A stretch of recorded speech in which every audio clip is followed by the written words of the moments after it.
أعوذ بالله من الشيطان الرجيم. بسم الله الرحمن الرحيم وبه نستعين. الحمد لله والصلاة والسلام على رسول الله صلى الله عليه وعلى آله وأصحابه وسلم.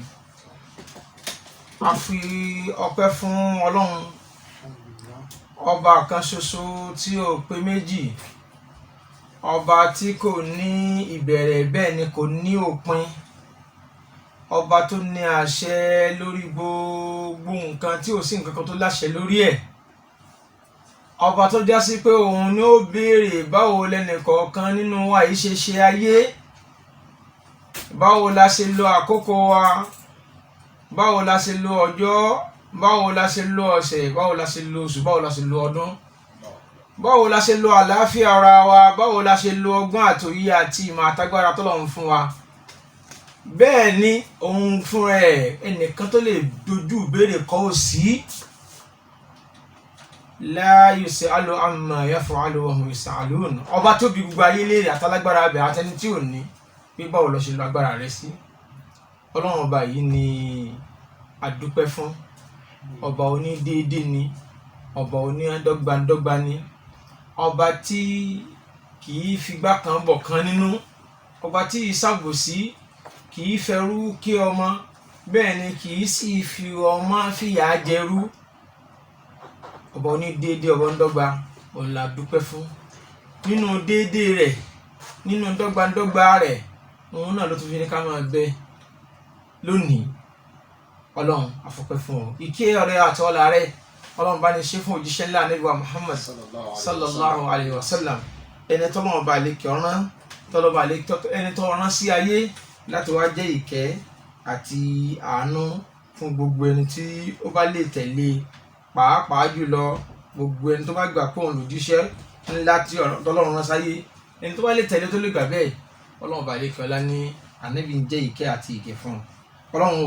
Gbogbo àwọn sábẹ́ rẹ̀ tí wọ́n dúró tì, tí wọ́n kún lápá, gbogbo àwọn tí wọ́n nífẹ̀ẹ́ sí, gbogbo àwọn àlùfáà wa, Ọlọ́run bá ní ṣàánú gbogbo àwọn náà, bá ní kẹ́ wọn, bá ní gàn wọ́n, wọn tí ń bẹ láyé bá ṣe wọn pẹ̀lẹ́pẹ̀lẹ́.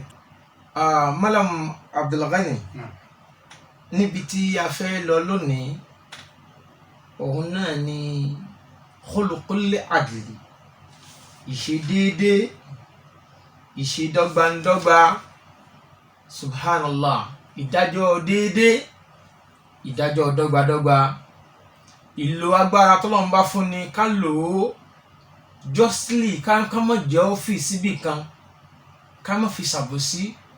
Ìmọ̀ tọ́lọ́run fún wa ká lò ó bó ti yẹ ká lò ó, ọgbọ́n tọ́lọ́run fún wa ká lò ó bó ti yẹ ká lò ó, tí ó fi mọ́ torí gbogbo tọ́lọ́run fẹ́ ní kọ̀ọ̀kan nínú àwọn oore tọ́lọ́run fẹ́ ní kọ̀ọ̀kan, kò sí tọ́lọ́run retí lọ́wọ́ rẹ̀ ju pé ń gba oore yìí fi ṣàǹfààní fara ayé lọ, jẹ́ kó jẹ́ ìwúlò fáwọn ará ayé lọ, ká sì lò ó sí dédé bẹ́ẹ̀ náà ní jẹ́ dédé. Ṣùgbọ́n kí lọ́lọ́run ọba àlékọ́ lákọ́kọ́ wí nínú Al-Qur'an nínú Suratul Nahl náà ba'da a'udhu billahi minash shaitanir rajim. Bismillahir rahmanir rahim. Naam. إن الله يأمر بالعدل والإحسان وإيتاء ذي القربى وينهى عن الفحشاء والمنكر والبغي يعظكم لعلكم تذكرون. Inna Allah ya'muru bil adli wal ihsan. Al-Qur'an ni Ọlọ́run sọ fún wa pé ọba àlékè ọlá onídájúdájú èmi Allah tí mo dá yín, ya'muru bil adli, ọba náà ń pàṣẹ pé kẹ́ ẹ ṣe déédéé, ya'muru bil adli, ọba náà ń pàṣẹ kẹ́ ẹ ṣe dọ́gbandọ́gba, ọba náà ń pàṣẹ kó lówó ṣe déédéé nínú lílo owó ẹ̀, kó ṣe dọ́gbandọ́gba nínú lílo owó ẹ̀, ọ̀nà tí ó gbà wá owó kó jẹ́ ọ̀nà déédéé, ọ̀nà tó tọ́, ọ̀nà dọ́gba, ọ̀nà tí ó gbà lò ó sí kó jẹ́ ọ̀nà déédéé, ọ̀nà dọ́gba. Bẹ́ẹ̀ náà lálágbára ayé kóun náà ṣe déédé nínú agbára tá a fún, kó ṣe dọ́gbadọ́gba nínú agbára tá a fún. Ọ̀jọ̀gbọ́n ayé kó fi ọgbọ́n rẹ̀ kó fi ṣe déédé, kó lo ọgbọ́n ẹ̀ kó lò ó kó fi ṣe dọ́gba láàrin àwọn tá a kó sí lọ́dọ̀, tá a kó sábẹ́ ẹ̀. Àwọn aláṣẹ ayé, Olúwa ní inna Allaha ya'muru bil adli, ọba wa tó dá wa ó ń pàṣẹ pé ká ṣe déédé, ká ṣe dọ́gbadọ́gba. Subhanallah. Kádájọ́ ayé kó ṣe déédé, kó ṣe dọ́gbadọ́gba. Kí baálé kó ṣe déédé, kó ṣe dọ́gbadọ́gba. Aṣáájú kó ṣe dọ́gbadọ́gba láàrin àwọn èrò ẹ̀yìn ẹ̀. Subhanallah. Kódà kí ọ̀gá ó ṣe déédé, kó ṣe dọ́gbadọ́gba láàrin àwọn ọmọọṣẹ́ ẹ̀. Kọ́kọ ìyàwó ṣe déédé, kó ṣe dọ́gbadọ́gba láàrin àwọn ìyàwó ẹ̀. Inna Allaha ya'muru bil adli wal ihsan. Olúwa ní mo ń pa yín láṣẹ kí ẹ ṣe dọ́gba, kí ẹ sì ṣe dáradára. Wa ita'i dhil qurba. Nínú àyà yẹn náà ó tún ní àníṣe mo ń pa yín láṣẹ, Olúwa ń pa yín láṣẹ ita'i dhil qurba. Ẹ fún àwọn mọ̀lẹ́bí yín, ẹ ta wọ́n lọ́rẹ, ẹ ṣàánú wọn. Ẹ jẹ́ káwọn náà rí ayé rọrùn gbé látara oore t'Ọlọ́run ṣe fún yín. Wa yanha 'anil fahsha'i wal munkari wal baghi ya'idukum la'allakum tadhakkarun. Bẹ́ẹ̀ náà lọ́lọ́run bá àwọn àfáà wa, àwọn a'immatu al-qudama, a'immatul qudama, as-salafu salihun, tí wọ́n bá tú àyà yìí wọ́n ní Ọlọ́run bá ń pa wá láṣẹ nǹkan mẹ́ta, ń sì ń lé a kúrò níbi nǹkan mẹ́ta fún wa. Olúwa ń pa wá láṣẹ pé ká ṣe déédéé, ń pa wá láṣẹ ká ṣe dáadáa, ń pa wá láṣẹ ká ṣàánú mọ̀lẹ́bí wa.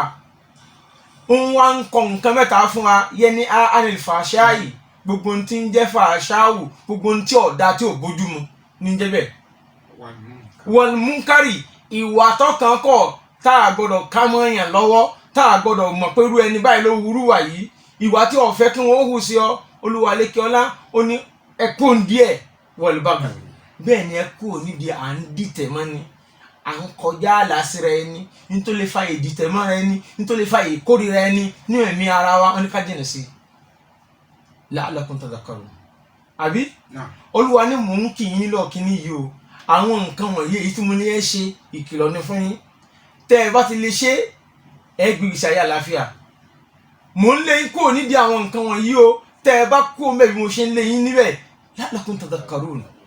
Ẹ rí tẹ́ ẹ bá ní làákàyè ẹ rí ọgbọ́n mú nínú tí mò ń wí yẹn, ẹ rí òye, ẹ sì ráǹfààní mú nínú ọ̀rọ̀ mi yìí.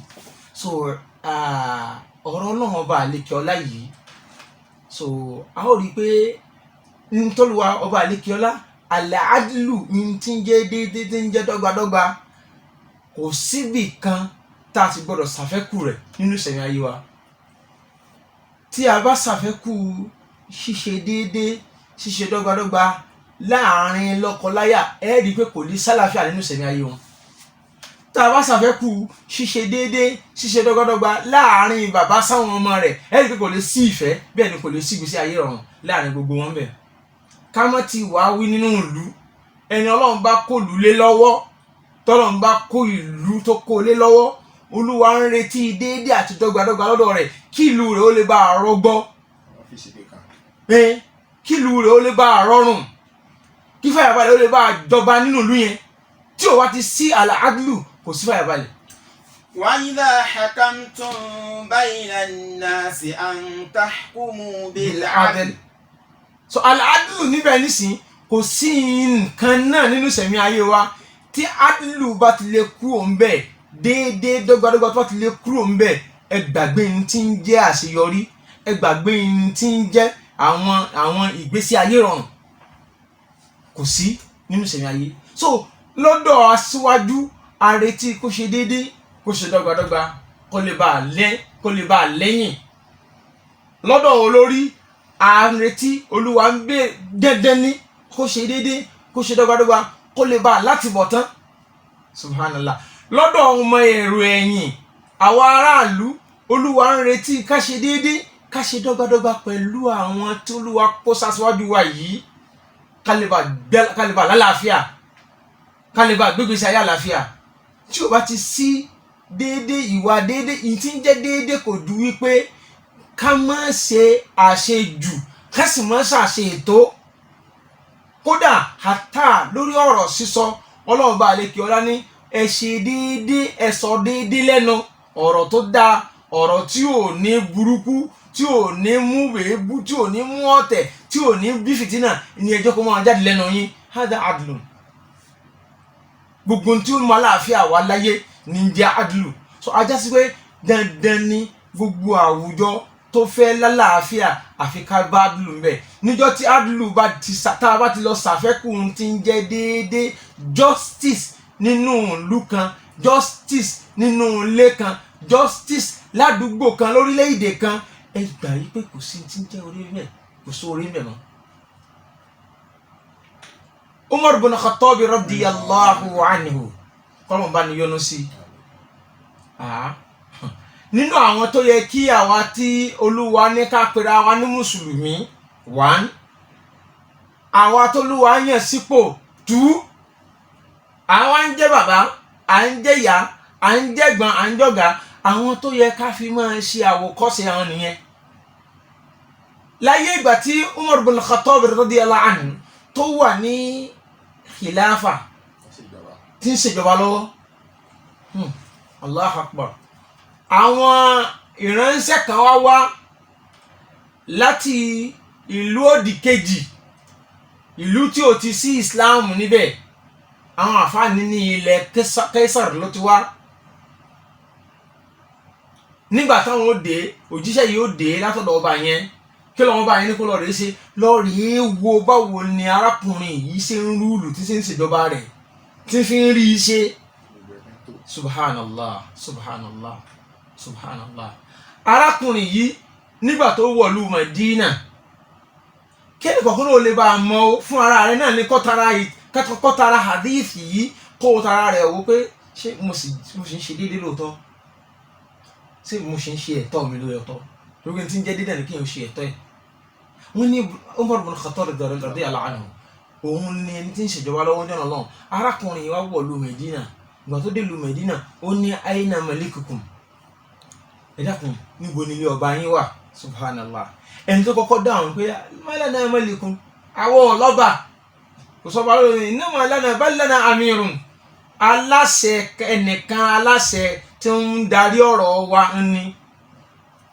tí ń túmọ̀ sí pé gbogbo bí tá a bá ti rí mùsùlùmí gbọ́dọ̀ láláṣẹ tí ó máa darí àlámọ̀rí wọn tí ó máa darí àlámọ̀rí aláṣẹ là á pé aláṣẹ mùsùlùmí so aláṣẹ mùsùlùmí làwa ní tí ń darí wa àyínà hùwà ó ló ti jáde lọ ẹ̀yìn ìlú Mọ̀dínà nísìn ọ̀nà bó ló lọ ọ̀nà báyìí ló gbà lọ ẹ máa wá lọ wọ́n fẹ́ nìkan lé arákùnrin yìí láti lè bá a rí kó lè bá a mọ ibi tí yóò yà sí nígbà tí wọ́n dẹ́yìn ìlú wọ́n ní wọ́n bá arákùnrin yìí wọ́n sọ fún pé ẹni tóun wá lọ lóṣùn yìí ò ní rárá àní aláṣẹ yín ẹni tó jẹ́ olórí yín tí ń pàṣẹ wọ́n lòun nù ó wá súnmọ́ pé yá Umar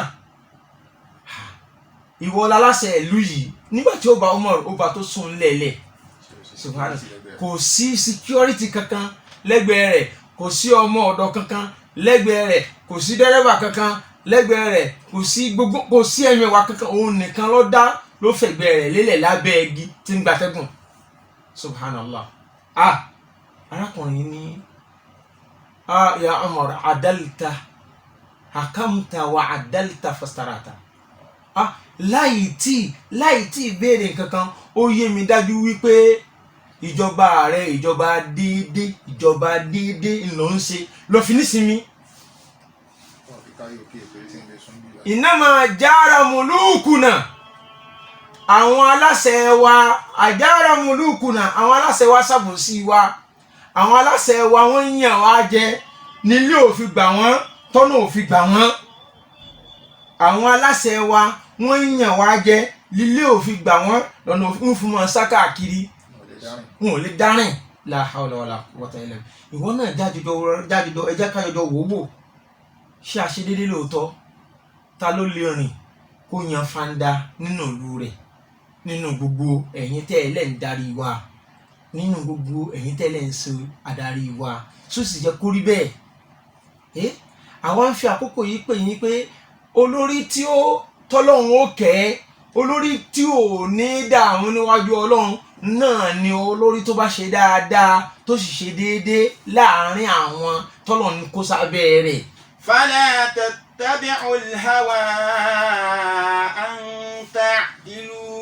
má tẹ̀lé fẹ́nu, ẹ má lo ìfẹ́ ẹnu pé kó jẹ́ mi nìkan kí n tí n bá wí n tí n bá ṣe n tí n bá wí náà ló gbọ́dọ̀ rí bẹ́ẹ̀. Ta ni ó mú mi? Bí mo bá mú ọ lónìí wọ́n mú ọ lọ́la, bí mo bá mú ọ lónìí wọ́n mú ọ lọ́la. Láyé náà ni tó wá rò pé wọn ò lè mú un gbàgbé ẹ̀. Àìmọye tó ju ọ̀rọ̀ tọ́lọ́run ti mú, àìmọye tó ju ọ̀rọ̀ tó lọ àti yẹ̀yẹ́ wọn. Gbogbo adarí Ànábì Muhammad sallallahu alayhi wa sallam ó ní kò sẹ́ni tó fi jẹ́ alábòsí tó ẹnìkan tọ́lọ́run ọba àlékè ọlá yálò nínú orúkọ rẹ̀, ó yálò fóònù náà. Bẹ́mi náà ṣe ń jẹ́ mọ́líkù ìwọ náà máa jẹ́ mọ́líkù, bẹ́mi náà ṣe ń jálásẹ ìwọ náà máa jálásẹ. Subhanallah, Olúwa ni mo yálò nínú orúkọ mi, ìwọ náà máa jẹ́ kọ́ọ́dí. Ṣùgbọ́n àjára fi mulki yìí ó ṣàbòsí nínú ìjọba rẹ̀. So gbogbo ẹni tó bá ṣàbòsí nínú ìjọba rẹ̀ tó bá dọjọ́ àlìkìyámà yóò ṣe kí ni? Yóò bá ìbànújẹ́ ńlá pàdé. Ọlọ́mọdé bá ìbànújẹ́ pàdé. Ntí samaratu àbí kí n pé nàtíjà adamul adli fuqdanul adli, níbi tá a bá ti rí adìlù láwùjọ, tá a bá ti rí déédéé láwùjọ, ihun tí máa ń bẹ níbẹ̀ náà ní bẹ̀ ń náà là ń rí yìí. Iléèwé ò ní lọ déédéé mọ́. Sàn pé nísìnyí gbogbo wa láti mọ̀ pé ní iléèwé nísìnyí àwọn ọmọ olówó, àwọn ọmọ ọlọ́lá, àwọn ọmọ ìjọba àwọn ló ní iléèwé. Ẹ ti dóye wa bẹ́ẹ̀. Àwọn ọmọ mẹ̀kúnnù káwọn ó lọ máa gbàárù kan lọ máa ṣe lébùrà ní tiwọn. Àmọ́ olówó á ti parí ẹ̀, ó ti dáa. Ntẹ́nìkọ̀ọ̀kan jẹ́ tẹ́nìkọ̀ọ̀kan jẹ́ ó ti parí ẹ̀ kò sí lọ́wọ́ yín ni. Tó bá wà lọ́wọ́ yín ni ẹ bá tilẹ̀kùn arísìkí ayé, ẹ tilẹ̀kùn rẹ̀ sì ju kọ́kọ́rọ́ rẹ̀ sápò yín ni. Ṣùgbọ́n Olúwa ò ṣe é bẹ́ẹ̀. Ntẹ́nìkọ̀ọ̀kan dà lọ́la ó ti parí rẹ̀. So ṣùgbọ́n ẹnu pé ẹ̀ẹ̀kan ní nísinmi, àìní nísinmi náà ni kò sí ní sísinmi fún ìlú náà ní gbogbo àìlè dákẹ́ wa. Tá a bá fi yín lẹ̀ fọ́lọ́run, ìyín ò ní kọ́lọ́run mọ́ mú yín. Àmọ́ abẹ́ lọ́hùn kọ́lọ́run bá ní tọ́ yín sọ́nà. Torí pé gbogbo àwọn ọmọ tá à ń mójútó lónìí, ọmọ yín ò ní dáyé gbé, kò ní dáyé ṣe. Òun àtàwọn ọmọ tá à ń fojú wọn gbolẹ̀, tá à ń fojú wọn ráre, tá à ń jẹ̀tọ́ wọn yìí, tá à ń kó ẹ̀tọ́ wọn mì nítorí ìtàn ọmọ tiwa yìí, àwọn náà ni wọ́n dọ̀dọ̀ sí ayé. Kò wá sọ́gbọ́n tẹ́ ẹ fẹ́ dá bí wọn ò ṣe ní kó bá tàwọn ọmọ tiyín, bí wọn ò ṣe ní kó bá ọmọ tiyín làwọn wá ń ṣe. Ká tètè wá àìbáṣe yanjú rẹ̀ lónìí kó tó di pé yóò lọ rèé pẹ́ jù. Kọ́lọ́run bá lè fi ọlá kó yọ́nú sí gbogbo wa. Àbẹ̀yìn bá Ànábì Muhammad ó náà méje kan mọ̀ bẹ́ lábẹ́ àláràṣẹ Ọlọ́run lọ́jọ́ tí òun yóò kan àtàrí gẹ́rígẹ́rí, lọ́jọ́ tí gbogbo ọmọ ẹ̀dẹ́ ni yóò máa wà nínú ìdààmú. Àwọn méje kan wọn máa bẹ nínú atẹ́gùn tútù lábẹ́ ìbòjì àláràṣẹ Ọlọ́run. Nínú wọn ló ní al-imamu al-adil, limamu tó dúró ní déédéé. Kalimatu imam yaani iná ar-ra'i, àwọn adarí gidi, àwọn tí ń mójútó àwọn aláṣẹ náà ń pè ní ìmáàmù bẹ́ẹ̀. Ó lè jẹ́ ìmáàmù tí ń kírun fún wa, ó lè jẹ́ ìmáàmù odidi, ìmáàmù ìlú, ó lè jẹ́ ìmáàmù àdúgbò, ìmáàmù ẹnìkọ̀ọ̀kan, ìmáàmù tí ẹni tí ń jẹ́ ìmáàmù kọ̀ọ̀kan lọ́jọ́ tọ́lọ́run ó máa pe ẹnìkọ̀ọ̀kan wọn pé báwo lẹ ṣe ṣàdúgbò yín sí, báwo lẹ ṣe sànjẹmọ́ yín, báwo lẹ ṣe sílùú yín, báwo lẹ ṣe sórílẹ̀-èdè yín. Gbogbo àwọn aláṣẹ là ń lo kẹ́límà ìmáàmù fún. Ànábì sálàm wá ní ìmáàmù àdìl, nínú àwọn tí wọ́n bẹ lábẹ́ àláràṣẹ Ọlọ́run ní lìmáàmù, nínú gbòjì Ọlọ́run náà ní lìmáàmù tó ń ṣe déédéé. Àti pé lìmáàmù tí ò ṣe déédéé kọ́ yóò mọ̀ bẹ nínú dààmú, yóò mọ̀ bẹ nínú fìtínà, yóò mọ̀ bẹ nínú payín kéke. Kọ́lọ́run bá ilé kẹlá kó ṣàánú fún wa, kó ṣàmójú kúrò fún wa.